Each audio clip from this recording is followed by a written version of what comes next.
Yan, gagawa tayo ng 2 ingredient pizza dough. Amazing to kasi napakadali lang talaga. Watch and learn. Una, gagamit tayo ng self-raising flour. Ito ay 1.5 cups.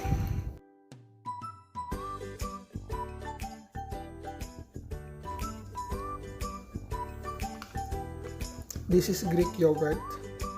So, ito ay 1 cup.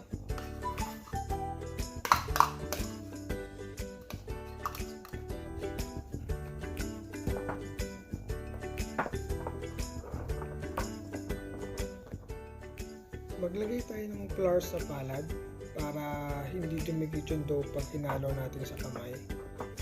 Tapos, i-compress lang natin yung dough to ready it for kneading. Tapos, i-set aside natin kapag nagdikit-dikit na siya. Mag-spread tayo ng flour sa kneading area.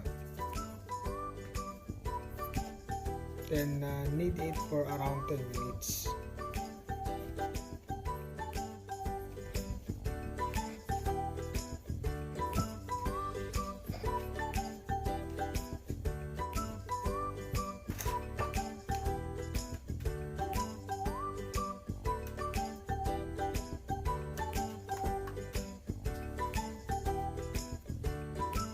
Smiley!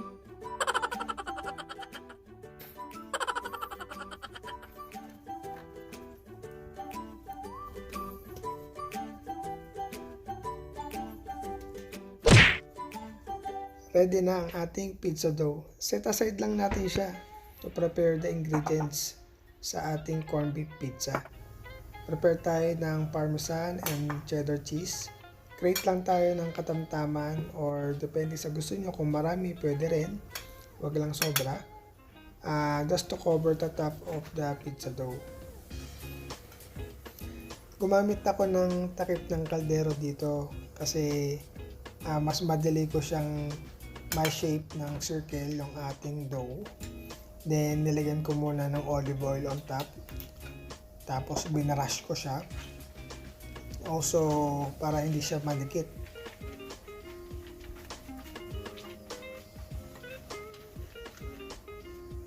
Yan, we're ready na to form our pizza dough. Napakadali lang talaga.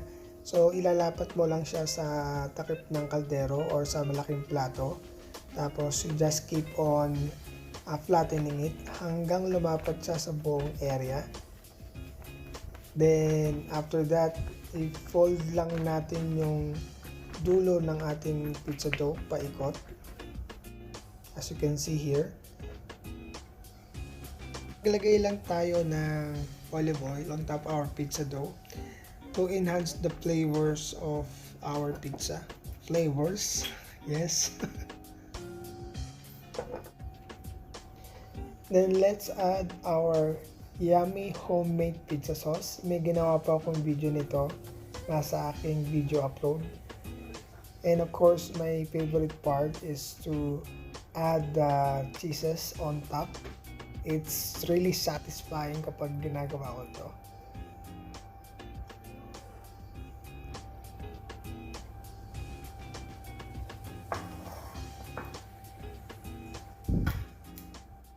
At ang pinali, representing Bordon corned beef. Bordon corned beef, baka naman. Gumamit lang tayo ng kahit anong favorite natin na corned beef and put some ample amount on top.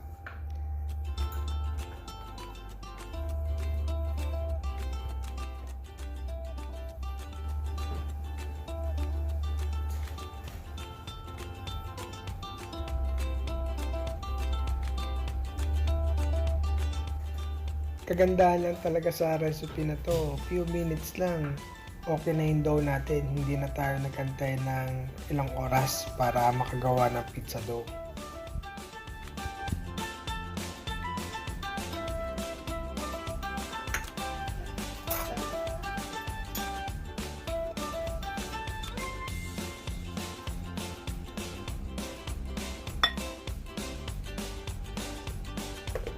Ready na ang ating corned beef pizza. Please subscribe to my channel and thank you for watching. God bless you.